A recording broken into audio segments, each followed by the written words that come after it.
The views expressed on the following broadcasts do not necessarily reflect those of KHLT, Take 12 Radio, or our affiliates. The opinions on this show should not be considered as medical, psychological, or professional advice and are those of the host, co-host, and guest. Take 12 Radio and KHLT Recovery Broadcasting are not affiliated with any particular 12-step fellowship. One day at a time with its failures and fears, with portion of pain and burden of care, we must meet.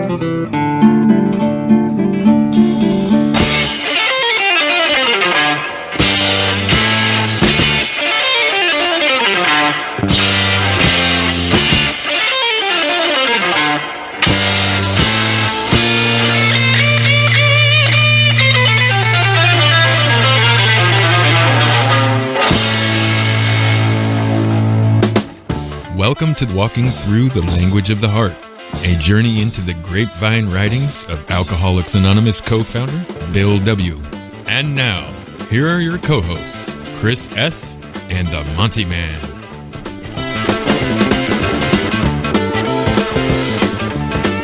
Welcome aboard, one and all, to another episode of Walking Through the Language of the Heart. Chris S. is on the line with us. And on this episode, we welcome back to the show, Judy L. Hey, Judy. Hi. Good to be here. Thank you so much for being part of this once again. We're going to be talking about primarily today, we're going to be talking about trustees, specifically non-alcoholic trustees in the Fellowship of Alcoholics Anonymous. But we're going to do a salute to Canada too. So we have two articles that Bill Wilson has written in the Grapevine. Now keep in mind that this is a book that is available. If you go to our website, take12radio.com, and click on Recovery Workshops, there's a link at Walking Through the Language of the Heart where you can purchase this book, The Language of the Heart. And we are halfway through this great book. So, Chris, send us forth there, my friend. Okay. Hey, we finally moved into segment 3. Can you imagine? Yes. Monty, how many episodes so far? 52. 52. Oh, boy. Wow. We're gluttons for punishment. Anyway, the segment 2 is additional writings from this period, the period of the early 50s. And this particular article is a salute to Canada. I thought I would do this, and because we have Judy on the line. Judy is someone I have as much respect for the fundamentals of the trustees and the general service. I've got as much respect for her as anybody on the planet, and it was really cool that she agreed to do this, because certainly she's better informed than I am about these crazy trustees that we have out there wandering around causing trouble. So anyway, I'm going to start with the salute to Canada. This is May 1951. Bill wrote this. All right. Our congratulations and thanks to Canada. No finer AA exists. And I really was looking forward to doing this article because I get up to Canada quite often.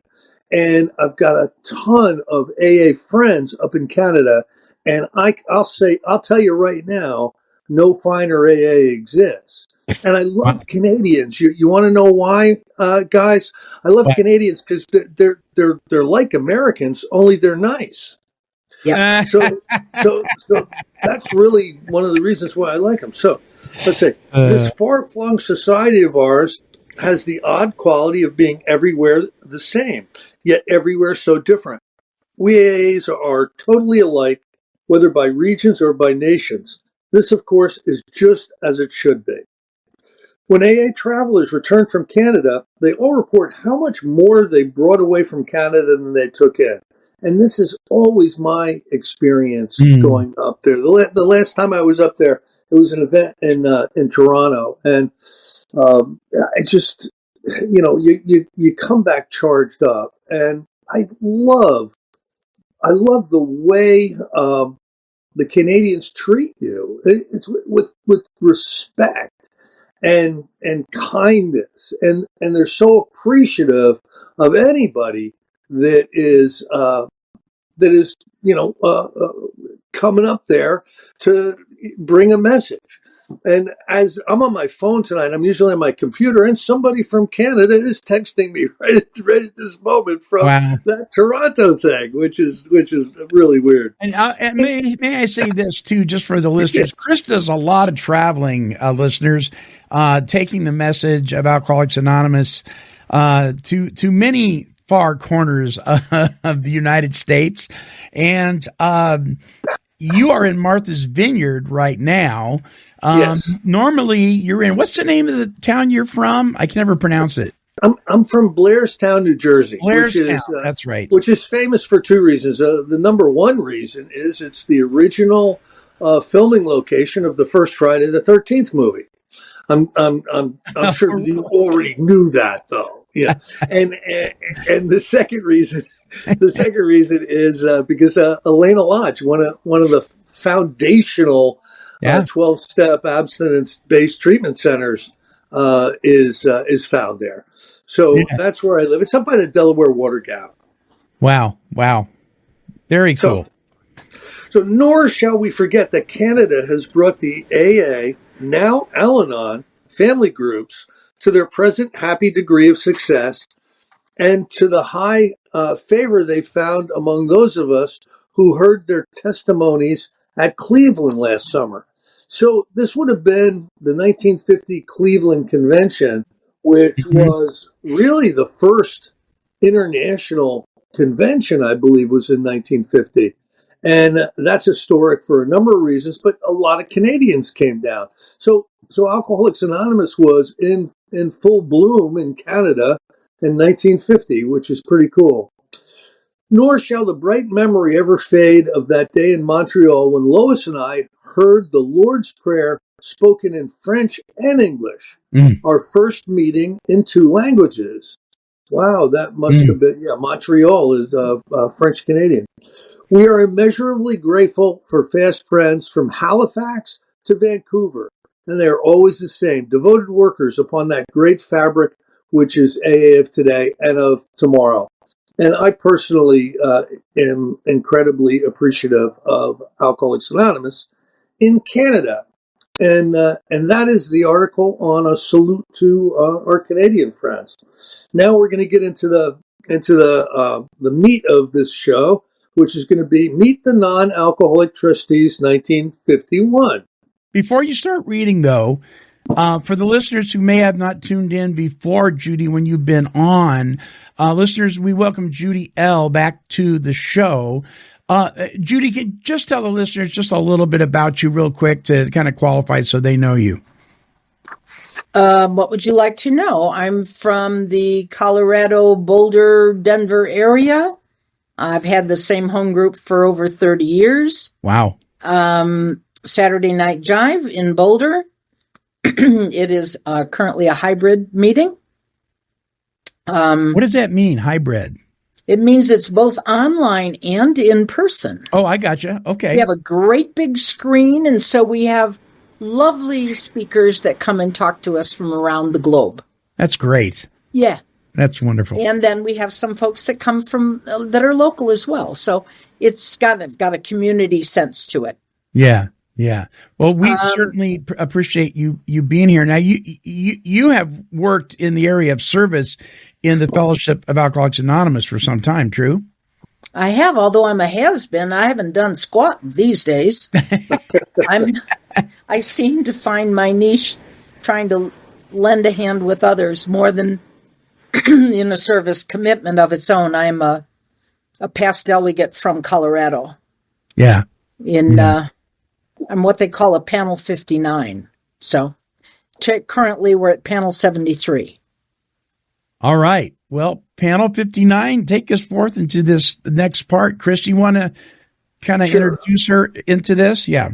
Sure. I'll do the reading, and Judy, please do the commenting, because awesome. I don't think there's a person more qualified to do so that we know. Anyway, so this is November 1951. Meet the Non-Alcoholic Trustees. Why does AA's Alcoholic Foundation have 8 non-alcoholics on its board? What do they do? And how did they get there in the first place? There are some mighty good answers to to these oft-heard queries. It all started this way. Back there in 1937, we figured we needed a lot of money. We considered going into the hospital business and thought of putting out some sort of paid AA missionaries. Even more sure, we would have to publish a book. Since we didn't have that kind of cash, we had to look around. These needs, real and imaginary, got us on the search for non-alcoholics who had money or who could get some for us. Many have heard me tell the story how, through my brother-in-law, Dr. Leonard Strong, we met Mr. Willard S. Richardson, one of the finest friends AA can ever have. In our early extremity, we certainly thought we had great promise, for, you see, he was a close friend and associate of Mr. John D. Rockefeller, Jr. His interest in us was immediate and lively. Our money problems were solved, we felt sure. Providentially, that was not to be the case. Nevertheless, Mr. Richardson quickly assembled a company of non-alcoholics who were at once infected with his own enthusiasm for what we were doing. Those early friends, Dick Richardson, Leonard Strong, Frank Amos, A. Leroy Chipman, and Albert Scott, will surely appear in the forefront of any history of Alcoholics Anonymous to be written. And they are, in fact.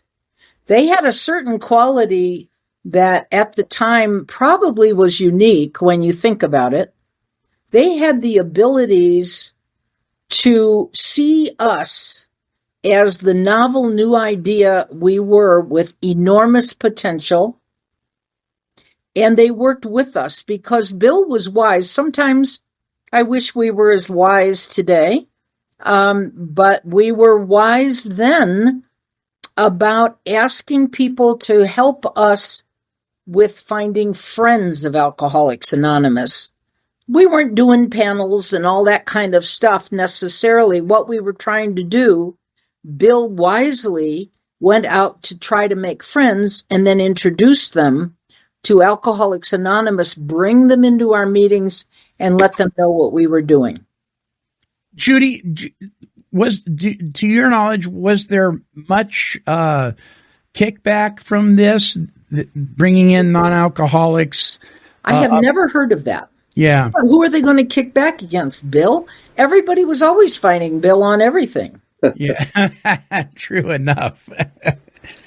But okay. He wasn't giving away the farm. He was inviting people in and introducing them to probably, if I understand it correctly, I believe he was introducing them to the most loyal, the most persuasive. Remember that the remains of the Oxford movement were deliberately designed to bring in not just the derelict, but the person of good families.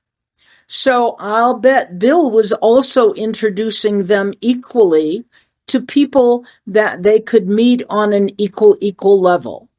Sure. On an educational level of their own, you know, the attorneys and the accountants and the folks like that. So he wasn't just saying, look at these poor drunks, these derelicts, look what we've done with them. He was coming back to people whose careers had been ruined and then showing what they had come back to. And they shared that kind of conversation and enthusiasm with the non-alcoholics. The reason I ask that is because I notice sometimes a group of people or an actual group, AA group, can be very protective of itself. Uh-huh. I mean, you know, and I understand that because, you know, the fellowship and the program and the spiritual disciplines saved my life. So you better not mess with my program, right? And I'm wondering if this had happened today, if there would be any scuttlebutt going on about, oh, we got non-alcoholics, you know, mixing with alcoholics. I mean, what are we doing here? If you'll pardon a cynical note, if they were famous people, I suspect we'd have brought them in and asked to pose with them. Because we didn't have the same sense of holding fame in such admiration as we do today. Yeah, good point. Good. Okay. At first, though, they were rather disappointing. These men were not, to be sure, we needed such large sums of money. an opinion still more strongly held by Mr. John D. Rockefeller Jr., when approached later on. Little did we guess that the wisdom of these new friends was soon to save Alcoholics Anonymous from professionalism and the perils of great wealth. By the spring of 1938, however, most of our new sponsors concluded that we could safely use a little money. Our grandiose ideas of hospitals and missionaries had evaporated, but we were still very sure we ought to publish a book of recovery experience. Earlier in the year, Mr. Rockefeller had set aside a sum in assistance to Dr. Bob and me personally. But the end of that was in sight. The book project definitely needed funds. Stop just a second there, Sure. if you would. The truth it probably is that Bill always knew they needed money. I'm sure. And they wisely figured out that if we were anonymous, the only two people who actually could do a lot of the front man work, the front of the house, would have to be Bill and Bob. Sure. And the only way they could do that was if they had just enough money to pay their mortgages. Right. Which I think is about the sum that they set aside for them, like $5,000. So that they could keep their mortgages and still do AA's work. I don't think it was the same as the salary.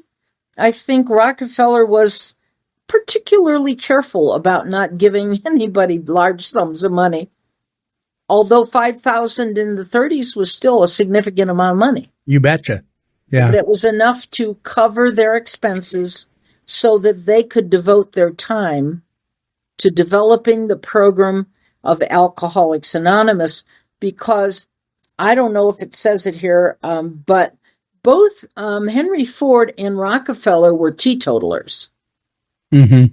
And they believed strongly prior to prohibition. They believed in prohibition. So along comes a program that's promoting abstinence, and it doesn't take much for them to figure out this is a good thing. Yeah. Right? Wow. Yeah. That's a great point. Yeah. This was the point at which the Alcoholic Foundation took shape. A trust agreement was drawn in May 1938. Those named above, save Messrs. Scott and Rockefeller, became trustees. We already relied upon their careful judgment and unabating interest. Moreover, AA badly needed friends, people who would stand right up in public and say what they thought about us, just as Mr. Rockefeller himself did 2 years later. Out of that foundation creation comes an amusing recollection. None of the alcoholic members of the newly named board were sure they could stay sober. Who then would look after the money if all the drunks got drunk? With this potential catastrophe in mind, we inserted into the trust agreement a provision that the number of non-alcoholics on the board must always exceed the number of alcoholics by one, just in case. Very interesting. Yeah. He was scared, wasn't he? Yeah, I did not know that. That's very interesting. Well, when you think of what little sobriety everybody had Yeah.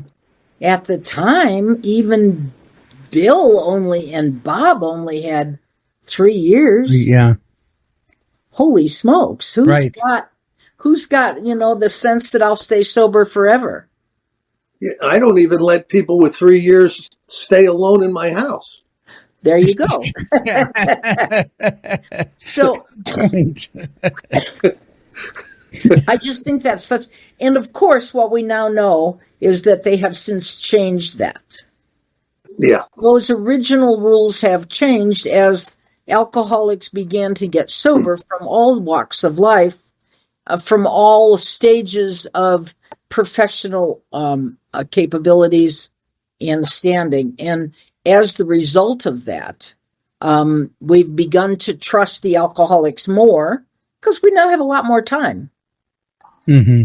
Mm-hmm. And we've allowed the money people to have less control than we did at the beginning when it really worked that way.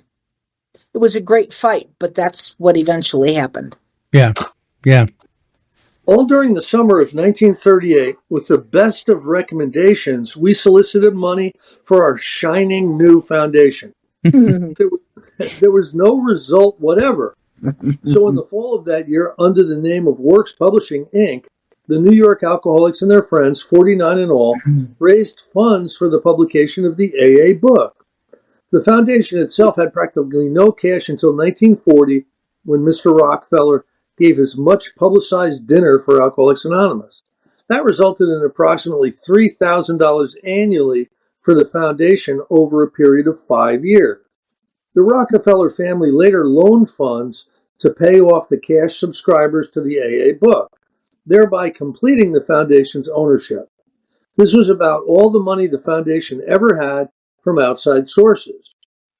Right then, the character of the foundation began to change. After acquiring the book, the trustees came successfully into possession of AA's public relations, its contributions for support of the General Service Office. In recent years, the AA Grapevine, which had originally been founded by a separate group of journalistic AAs in New York City. So you can see that what began as a simple committee to help Dr. Bob and me along has since evolved into an AA service board of custody for our principal affairs. At first concerned only with the problem of money, the board today operates chiefly in the field of overall policy and business management of the AA General Service and the AA Grapevine. Okay, good place to stop. I think there's a lot in there that is packed into just a couple paragraphs, don't you? Yeah. And when you're done commenting, I've got a question for you about where we stopped too. Go ahead. When Bill started this foundation, this shiny new foundation, the non-trustees were not the only people that came up with cash.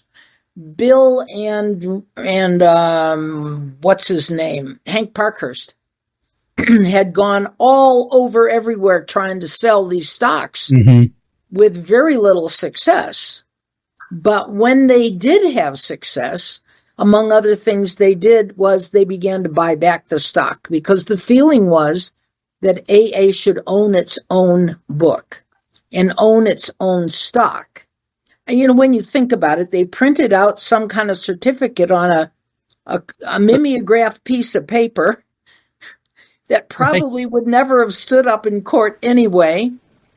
It was the cause of a bitter fight with Hank Parkhurst later, and part of the rift between them. Yeah. And there were lots that came about there because AAs in general are prickly about money issues. Indeed. And so there's lots of finger pointing and accusations and stuff that went around, as has been not untypical ever since. But I think that this is really an interesting part, because they relinquished their control, but they consolidated even more control in doing so. Our service manual speaks about the primary duty of trustees is custodial, which begs a question: is it custodial? So this is a good segue into this. So I'm reading this last sentence. The board today operates chiefly in the field of overall policy and business management of the AA General Service Office and the AA Grapevine. Yep. What does that mean, actually? What do we say? Because there's listeners right now going, okay, I'm hearing what you're reading, but really, tell me on layman's levels, what does a trustee do?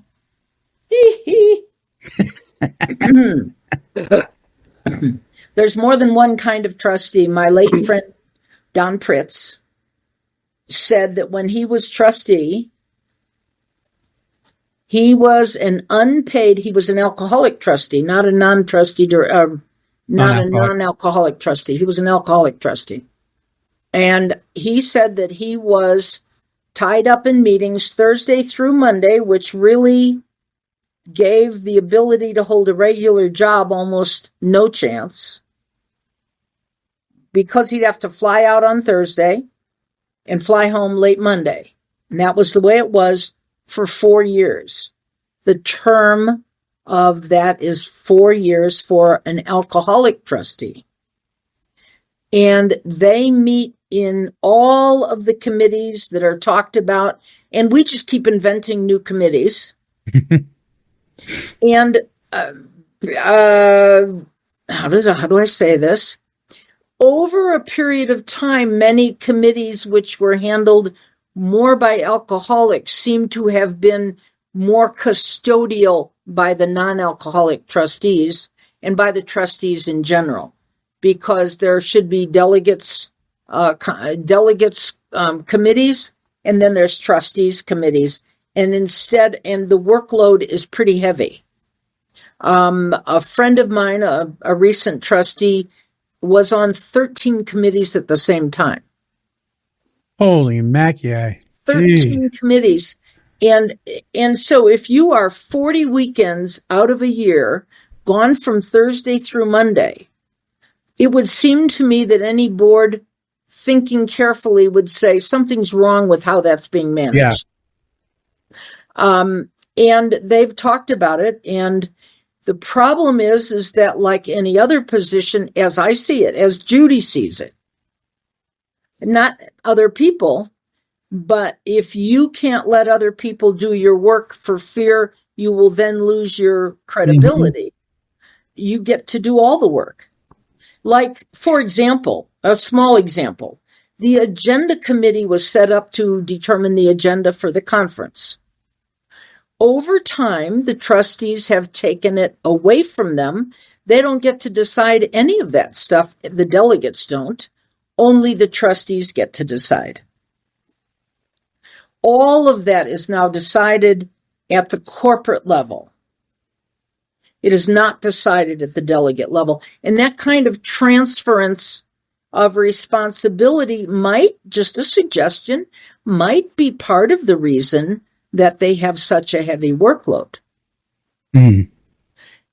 There are many things that one or two of us might think stand in the way of really doing a good job for the fellowship, and a less good job about the program or the fellowship one-to-one. So is it custodial today is a really valid question. And what does custodial mean? Policy and business management, what does that mean? Mm-hmm. Does that mean I control everything that happens? And I would say pretty much. That's maybe part of why that. So today you have custodial care. I would ask if it is directorial care as well. Is AA's structure perhaps aging into a nonprofit structure, losing its passion and settling for popularity contests? Do we have that kind of enthusiasm that allows, and they'd have to have a lot. You know, the non-trustee directors, the Class A's, get to serve 6 years, not 4, and not 2 like the delegates. Yeah. 6 years, because it's felt there's so much there for them to learn. And I would say maybe they've taken on more than they should. So this may be a simplistic statement. Oh, please, make it simplistic.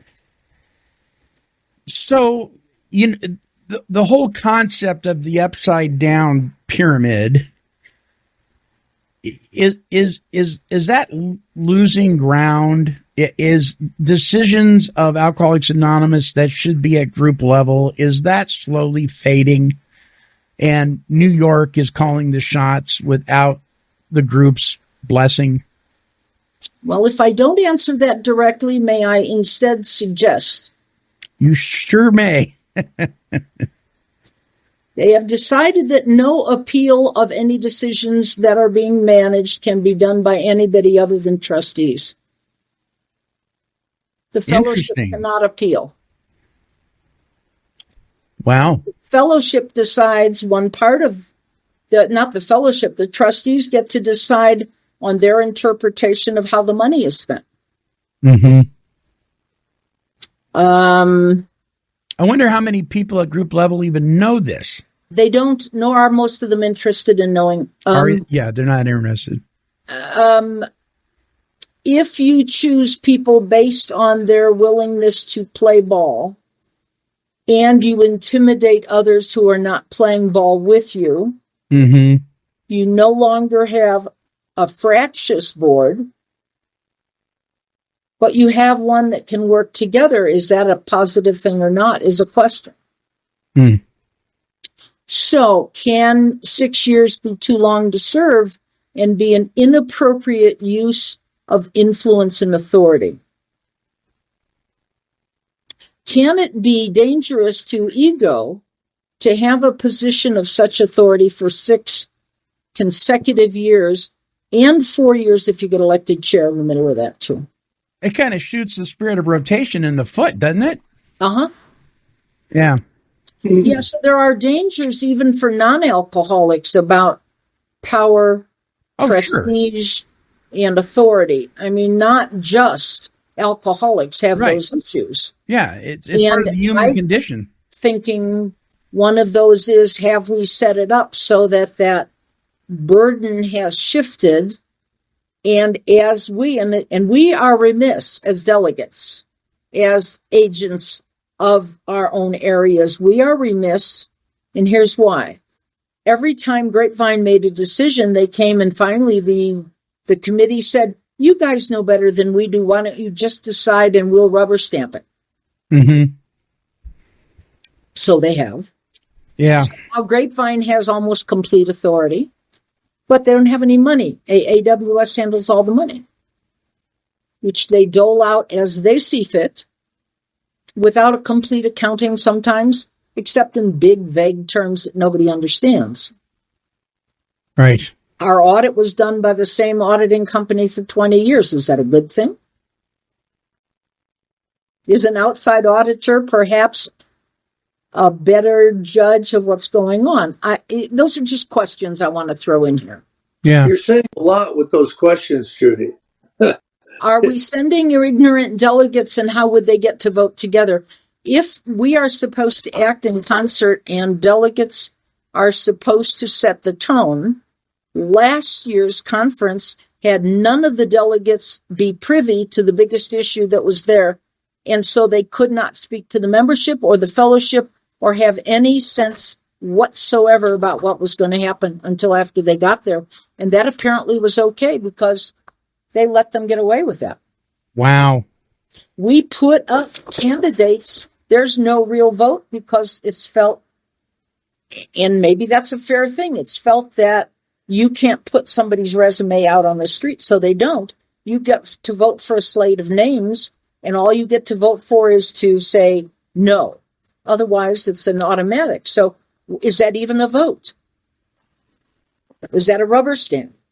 Again, these are questions about, are we varying, are we veering from the original intention that Bill had of having custodial and business assistants at our headquarters where business decisions must be made. Yeah. And every now and then we get a Class A who totally gets us. We had a treasurer who absolutely got us when I was serving at that level. And this man truly understood us and how weird we are and the things that we do in such an odd way that don't make sense. Many of the trustees would like to turn us into a Red Cross, a tiny Red Cross. And we do good out in the world and we can put it on a resume. But they don't get what we're about. We are trusted servants. We are not trusted managers. Yeah, there you go. So custodial, there's some descriptions. What does that mean? And if our people don't know about the decisions being made, how far apart do you think the foundation or the board is going to eventually get from its membership? And is that a good thing or a bad thing? Will AAWS who controls the money eventually perhaps wish themselves, and some of us think they would, to be just a book publisher and spin off the rest of it. So that you don't control your own book. Just thoughts, just questions. I see holes in our process. We don't have an effective minority opinion. We don't have an effective audit. We don't have control of our agenda or our timing. And the it's solely in the hands of the trustees, and people have fussed about that from one end of the country to the other, and they won't let go of it. I think there's a workload oversight, but I don't think it's the staff that's supposed to pick up that workload. Confidentiality is one thing, transparency is another, and I don't know how we are willing to walk the line between them. Another question, what does that look like? How would you improve communication? Don't talk to me like an empty hat. I don't want to hear about your abilities out in the real world at your other job. I want to see that you're doing AA's work. Yeah. So I think there's a blind kind of acceptance that they would like to have from the fellowship that isn't going to happen. Hopefully.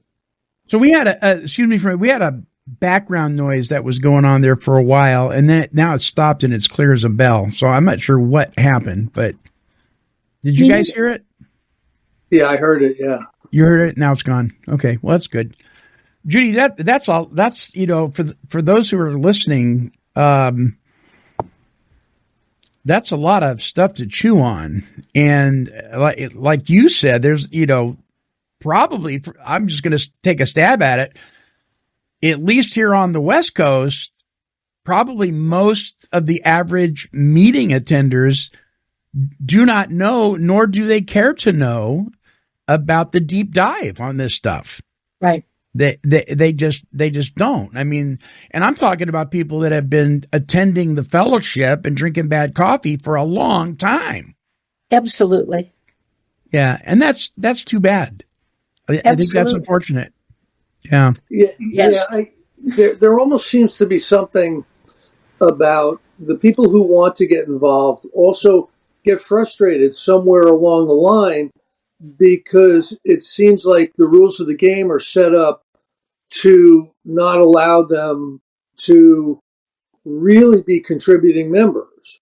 Yes. Do you see that that's true, Judy? Yeah. It's a shame. You're allowed to complain privately. Let me suggest that I had a trustee tell me once that she was told that if she didn't go along with the majority vote, that they would work against her causes and not allow her some literature that she wanted to have, that kind of thing. That is beneath us. So can we just say that the upside down triangle is a lie? I'm not willing to say that, but I do think it's in danger of becoming mythic. Yeah. Okay. That's a good way to put it. Yeah, you're more diplomatic than I am. I will tell you, at group level that I've experienced, in many cases, it certainly doesn't operate.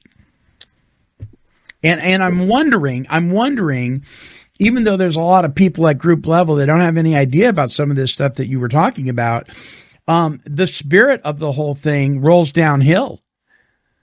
Whether we realize it or not, it does. And the group picks up on it, whether it's subconsciously. And so what we have is the same problem at group level as we have at world level. Bingo. Yeah.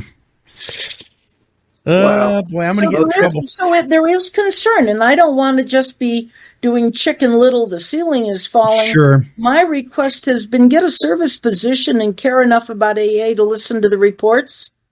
Get a position of some kind, but stay involved and ask questions.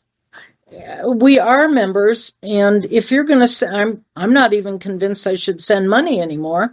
I want my people to send it locally, where I'm trying to encourage them to remember that we have homeless and incarcerated people and people that with no teeth and bad breath and that have body odor, that we need to be talking to those people, not shoving literature at them. We need to be talking to them. Yeah. And we need our leadership to be acknowledging that too, that perhaps we're not doing our best work.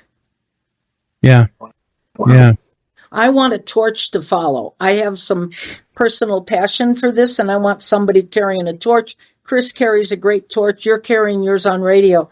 I think each of us can do what we can do, and there are lots of wonderful, willing servants who love this program deeply. And I was told early on by my sponsor not to worry, that we'll never be a majority. Yeah. Judy and Chris, I got to say, I think this may be one of the reasons why many times a meeting will go rogue. And they're like, I don't want anything to do with area and district and all that kind of stuff. We're gonna be an AA meeting because we're gonna call it that because that's what it is. Once we call it that, and the only requirement for membership is desire to stop drinking, and you're welcome, and we'll buy the literature wherever we want to. We're not going to be told we can't. They're not listening to us anyway. So, I got to tell you, my home group's kind of like that. And I've never really talked about it much, but I just feel it's unfortunate. It's like if we're jumping ship, I don't know that's the best decision on a group level. You see, you wouldn't be here if you didn't feel strongly about it. Right. That's right. Yeah. I agree. Chris wouldn't be sitting up in Boston or on the island if he didn't feel strongly about it. Yeah. I wouldn't do what I do if I didn't feel strongly. We may have differences of opinion, and I do. I'm a little thicker skinned than I was when I got here, but there are people who just say, well, Daddy New York took care of everything. We'll just send them all the money but there's a basic problem underneath this that we haven't addressed that has nothing to do with trustees. If most of our people get sober in a treatment center and come to us a year later after a year of living out somewhere else, where is their passion and their loyalty towards the group that got them sober? Yeah, back at the treatment center. Back at the treatment center. Why would they care? Good point. We're not much more than an aftercare program with coffee. Yeah. Yep. So there is a concern for me about our structure in general, and maybe it's just evolutionary, and after I'm gone and you're gone and Chris is gone, it'll look somewhere different and be perfectly okay. I just haven't seen that yet. Yeah. I saw a gentleman get reprimanded. He was one of the co-directors of a intensive outpatient that was turning into an inpatient, and he made the statement. He goes, "This is not recovery. This is triage." Yeah. He said, recovery is that 12-step home group that you need to be in when you leave here, but this is not recovery. And he got reprimanded for that. And when I first heard him say that, I thought, gads, but he was right. Yeah, sponsorship. He was bold enough to stand up for what he knew was true recovery. And you can't get well and stay well and carry the message of getting well if you stay in triage. That's really valid, isn't it? Yeah. All right, I'm going to pick up the reading. All right, buddy. Pick up the reading. We are apt to forget how remote the foundation is from the average AA groups, a situation that changed only last April with the advent of the General Service Conference. Even this body will meet but once a year. In this unique and isolated situation, the non-alcoholics have, time after time, proved their immense worth to AA. Because of their detached position, they have often shown better judgment than we mercurial and prejudiced alcoholics. Not only have they stabilized our headquarters operation, they have definitely saved the foundation from disaster on several occasions. What greater tribute than this could we possibly pay them? So shake hands with our non-alcoholic trustees. Here they are. Jack Alexander is the author of the 1941 Saturday Evening Post piece that made AA a national institution and brought release to thousands. How well we love that Jack. Frank Amos is an advertising and newspaper owner, now of Cambridge, Ohio. Frank's tireless interest and patient counsel in the early days and since will ever be thankfully remembered. A. Leroy Chipman, an associate of Mr. Rockefeller, is a very early board member, a watchful, conscientious treasurer whose great devotion to our cause ought to be better known and appreciated. Frank Goulden is new to the foundation, a prominent churchman member of the board of St. John's Hospital, which cooperates closely with Brooklyn AA, and owner of the noted food enterprise which bears his name. We deem his keen discernment a real find. Dr. John Norris is a chief physician, Eastman Kodak Company. Recently seated at the foundation board, Dr. Norris bears a high reputation in the field of industrial medicine. He is notable for his knowledge of alcoholics and is responsible for the wonderful relation that exists between Eastman Kodak and Alcoholics Anonymous.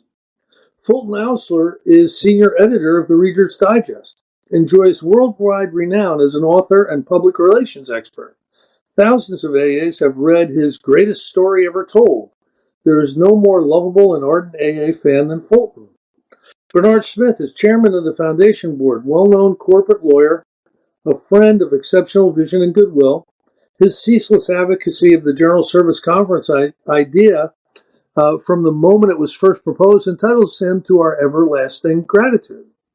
Dr. Leonard Strong is the one whose connection with Mr. Willard Richardson led to the creation of the foundation. He's been secretary virtually ever since. No one has attended more meetings nor worked harder than Leonard to bring the foundation where it is today. He happens to be my brother-in-law. In the last days of my drinking, his unfailing confidence and medical attention probably saved my life. Mr. Willard S. Richardson is trustee emeritus. This good friend, retired now, is affectionately remembered by all who served with him as the one who infused wonderful spiritual substance and fine wisdom into our foundation activity from the beginning.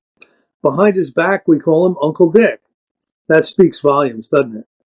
Leonard V. Harrison, no roll call would be complete without him. He served as chairman of the foundation board during those very uncertain years of AA's adolescence when we shivered for fear the forces which would rend us apart might win out. In this period of severe strain, our friend's steady hand at the foundation helm kept us off many a shoal. We here record our timeless thanks. Now you have met our non-alcoholic trustees, 1951. Where would AA have been today without them? As for me, I'd rather not guess. That's Wow. a fine list of people. Yes, I'm it is. wondering who is our non-alcoholic board members today. Are they of the same caliber? Judy, what would you say? I would not comment on my non-alcoholic trustees of today at all. I've got to have some discretion here. You are a wise lady. I would presume that they are a mixed bag. Sure. So, Judy, I have a question for you because I know you pretty well. I'm going to ask this. Gary Kay was very, very, very influential to you. You learned a lot from him. What are some of the lessons and perspectives that Gary Kay had that you got the most from? Gary was most instrumental in keeping the ego in check and instead doing what he did for a love of Alcoholics Anonymous and the fellowship that supported it. He took a grapevine when I refused because I thought they were full of it. Gary taught me loyalty. We do it because it's ours. Well, let me say, when I got elected delegate, Gary, all 6'5" of them, strode up and said, well, you got to understand that nobody picked you, They just chose the one they disliked the least.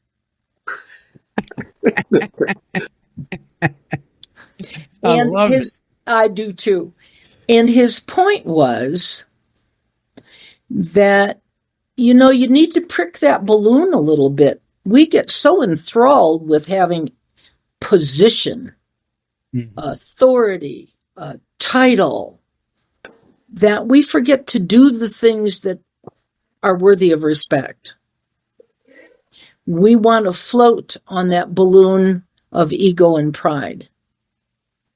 And so of all the issues, when Gary took his homespun, very Texan, Montana, Western way bluntness up to New York, I suspect he punctured some balloons that never quite refilled, and they hated him for it. He insisted our general manager was supposed to rotate after 7 years. People jumped off cliffs that he would have made such well, they're supposed to. Because the principle of rotation, in a spiritual sense, is that at some point, the person who is the worker becomes the authority. And so the authority reverses itself.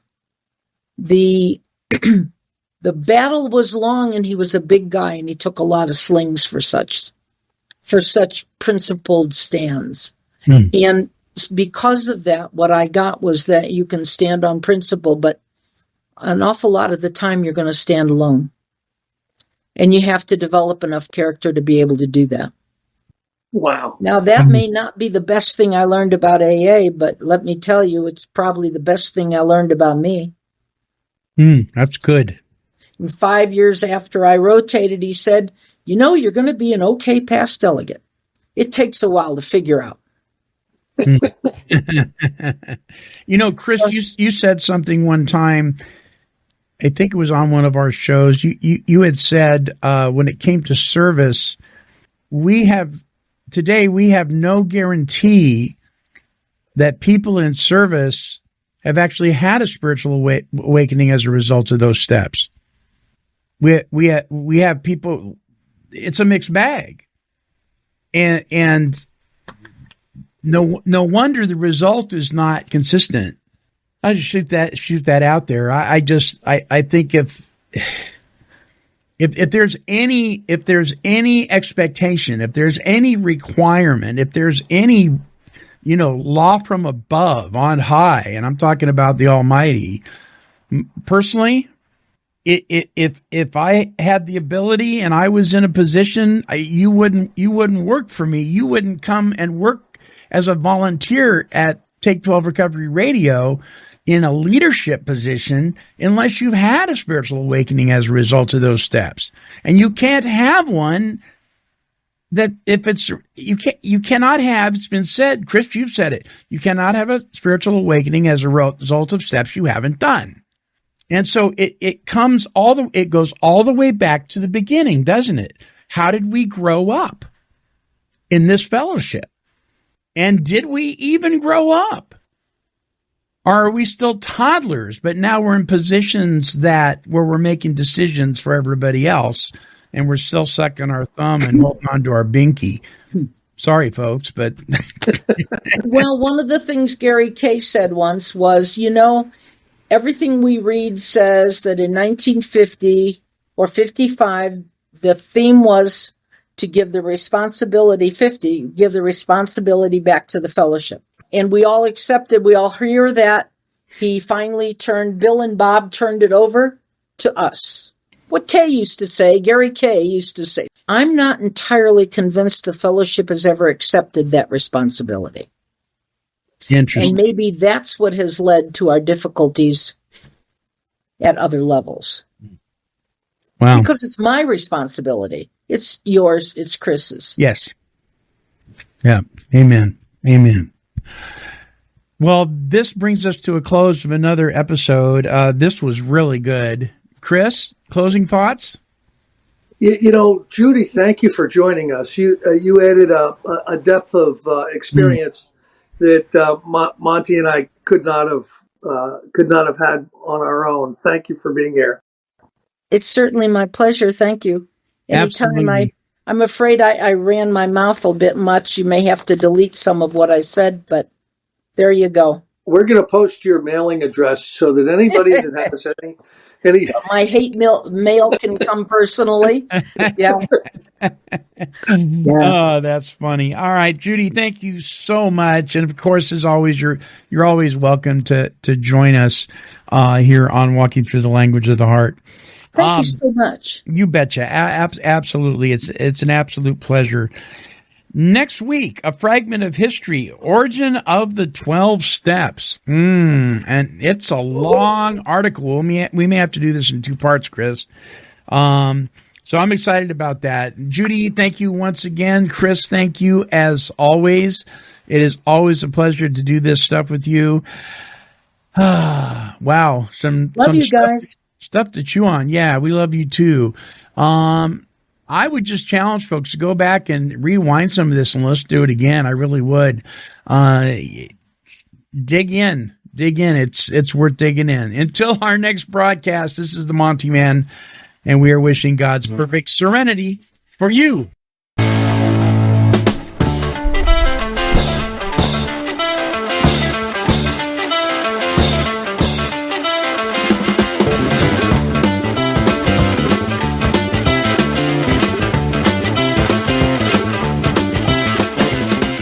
For more recovery workshops with Chris S. and the Monty'man, visit our website at take12radio.com and click on the Recovery Workshops banner.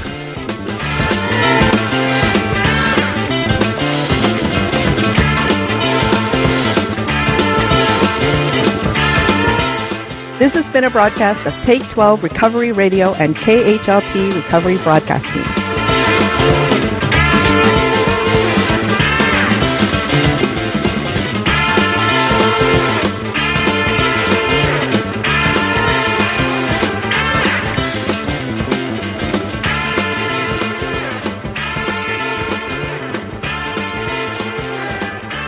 This has been a Chicken and a Pig production. Kitty, kitty, kitty, kitty. Meow, meow, meow. Woof, woof.